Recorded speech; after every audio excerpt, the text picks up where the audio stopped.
जाने गणेश उत्सव के इन 10 दिनों का महत्व क्या है और प्रत्येक दिन का भोग किस प्रकार होना चाहिए।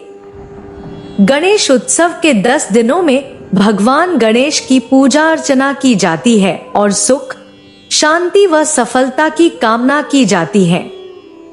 ऐसे में आइए जानते हैं इन 10 दिनों का महत्व और प्रत्येक दिन लगाए जाने वाले भोग के बारे में। गणेश चतुर्थी का पर्व पूरे देश में भक्ति, श्रद्धा और उत्साह के साथ मनाया जा रहा है। इस दिन को गणेश जी के जन्मोत्सव के रूप में मनाया जाता है, जिन्हें ज्ञान और समृद्धि का प्रतीक माना जाता है। इन्हें विघ्नहर्ता, गजानन, एकदंत, वक्रतुंड, सिद्धि विनायक जैसे कई नामों से जाना जाता है। बप्पा का आगमन भाद्रपद माह की शुक्ल पक्ष की चतुर्थी से शुरू होता है। इस बार गणेश चतुर्थी आज यानी 27 अगस्त 2025 को मनाई जाएगी और 6 सितंबर को अनंत चतुर्दशी पर गणपति विसर्जन के साथ इसका समापन होगा। यह 10 दिवसीय पर्व खास तौर पर महाराष्ट्र में बड़ी धूमधाम से मनाया जाता है, लेकिन आज पूरे भारत में इसकी रौनक देखने को मिलती है। भक्त गणपति को घर लाते हैं और इन 10 दिनों में उनकी पूजा अर्चना कर उनसे सुख, शांति व सफलता की कामना करते हैं। ऐसे में आइए जानते हैं इन 10 दिनों का महत्व और प्रत्येक दिन लगाए जाने वाले भोग के बारे में। पहला दिन, गणेश चतुर्थी। मान्यता है कि इसी दिन माता पार्वती को पुत्र स्वरूप श्री गणेश की प्राप्ति हुई थी। इसलिए इस दिन भक्त गणेश जी की प्रतिमा घर में स्थापित करते हैं और उनका षोडशोपचार पूजन करते हैं। इस दिन उनके प्रिय मोदक, लड्डू और पुरणपोली का भोग लगाया जाता है।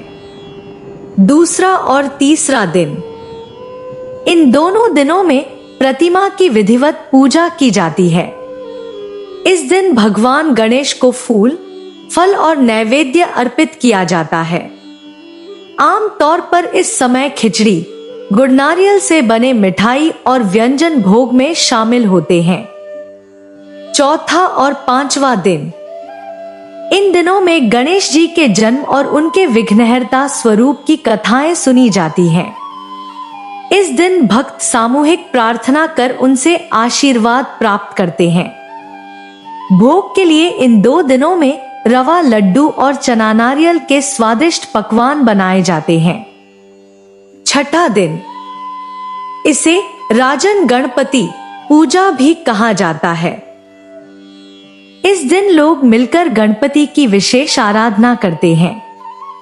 इस अवसर पर पारंपरिक भोज का आयोजन होता है। इसमें थाली पीठ, वड़ा पाव, नारियल की बर्फी और बेसन लड्डू जैसे व्यंजन शामिल होते हैं। 7वां और 8वां दिन, इन दिनों से गणपति विसर्जन की तैयारी शुरू हो जाती है। भक्त भजन कीर्तन करते हैं और भोग के लिए विभिन्न प्रकार की बर्फी व लड्डू तैयार करते हैं। 9वां दिन, अनंत चतुर्दशी।